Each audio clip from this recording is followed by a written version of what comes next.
Attention gamers. When it comes to League of Legends champion pools, I feel like there are three generic types of player. First, there are the one-trick ponies. These are the rift monogamous people who choose to play a game with like 150 different options by picking the same champ every single game. Mr. Commitment is what I call these people. They married the first girl they ever saw on day one of kindergarten and never looked back. They eat the same thing every day, drink the same drink and shit at the same time day in and day out. They are an emotionless robot, but people who don't get bored get practice, and this can be dangerous. An experienced poisonous crop duster is menacing, or for me personally, when I see some idiot lock and Kled, for some reason they always pop off because you can just tell they know their way around reverse cowgirling a coked up rooster. Then we have type 2, the rules followers. These people simply learn and play whatever is a consistently viable pick given the meta as it shifts through each patch. Pro players fall into this category, and to be frank, this ain't me, cause if I wanted to bore myself into a literal coma I would pull LCS up on my phone while watching Seinfeld reruns in the background. Then we have the majestic third class, the one that I shamefully self-identify as. This is the class that is always on the search for whatever the latest and greatest exploitably overpowered bullshit is that exists on the Rift, so that they can hopefully cheese it before it gets hotfixed as their way of climbing the ladder rather than getting better at the game. These people refresh Vandrel's YouTube page like they are stock traders, and the markets of morons are about to open only to immediately see the latest in Riot's fat L's and try to abuse it for gain. The problem is these people A, suck at the game, and 2, most likely have little to no experience on that champ or that build. So today we are going to observe what happened when one of these exploit attempt idiots tried to abuse the recently airy Xayah nonsense against me in a game, which can be summarized by this rap I wrote that totally won't smoothly transition into a sponsored segment of this video. Whipping quills. Getting kills.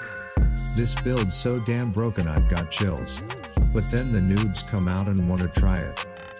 They think first time in ranked is where they should apply it, keeping its win rate low enough to go unnoticed by Riot. It'll only get worse when new items are made. Does Riot remorse? Or do they want to endorse the fact that feathers are stomping guns, stuns and deadly blades? So as my urge to queue up once more starts to fade, I turn to my phone for fun and open up Raid. Raidy Shady Legends Yo! Is the sponsor today. The MMORPG that's completely free to play. So here's a walkthrough guide, wrap the Ravi way.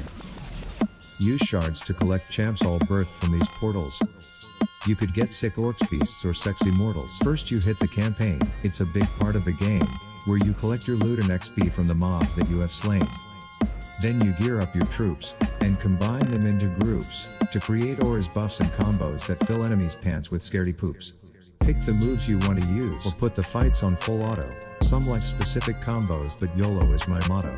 Then I hit the taverns at nights, as well as between my fights, to use resources that buff my champs to all kinds of new heights. The game is so big, this is just a fraction what I'm showing. When every month devs add stuff to keep it fresh and growing, like new events and champs, it's almost a daily thing. Plus loads of new ways to use your troops in the Guardian Ring. And in December what's coming is so damn cool. I can't reveal too much, but Raid tells me that heads will truly roll. So use my link below, or scan this quick QR code, to get energy silver shards and boosts to go, and Konaru, who will help you stomp the Doom Tower game mode. Raid Shadow Legends. Alright, thanks for witnessing the latest and greatest of musical production. Prestige worldwide. I appreciate those of you who watched through, and to those who are posting timestamps, just know you have made an emotionless robot sad, and let's get into the game. Now let's get into the 9th rift dimension of dementia itself, as we see this particular exploiting idiot even has a skin for Xayah, so he is fully committed to these cheddar cheese smelling like a rat's asshole strats, taking him all the way to Challenger, and things are looking good when spectral Mr. Rogers starts setting up for a lane gank until turn the tides go. My team's Smoky Pokey Crab Claw comes in to make this a half dozen, and considering she dropped a lot of feathers but didn't retrieve them in a way that was of any use, both her and Mr. Big Minty Toothpick die, while the only traded kill goes over to Yumi, which is basically like throwing your food down the drain instead of feeding someone with it.